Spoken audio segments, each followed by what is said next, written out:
Il faudrait d'abord étudier comment la colonisation travaille à déciviliser le colonisateur,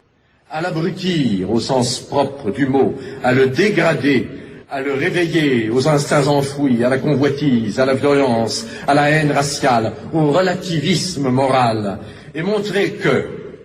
chaque fois qu'il y a au Vietnam une tête coupée et un œil crevé et qu'en France on accepte, une fillette violée et qu'en France on accepte, un malgache supplicié et qu'en France on accepte, il y a un acquis de la civilisation qui pèse de son poids mort,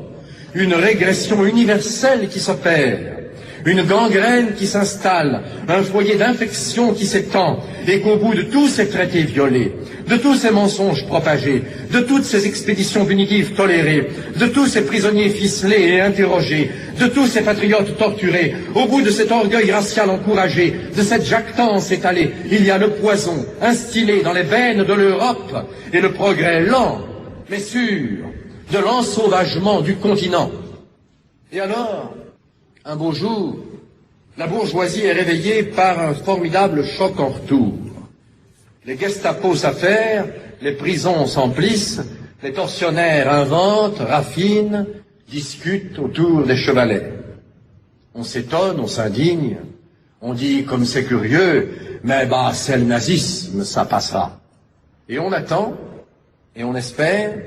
et on se tait à soi-même la vérité que c'est une barbarie, mais la barbarie suprême, celle qui couronne, celle qui résume la quotidienneté des barbaries, que c'est du nazisme, oui, mais qu'avant d'en être la victime, on en a été le complice, que ce nazisme-là, on l'a supporté avant de le subir, on l'a absous, on a fermé l'œil dessus, on l'a légitimé, parce que, jusque-là, il ne s'était appliqué qu'à des peuples non européens,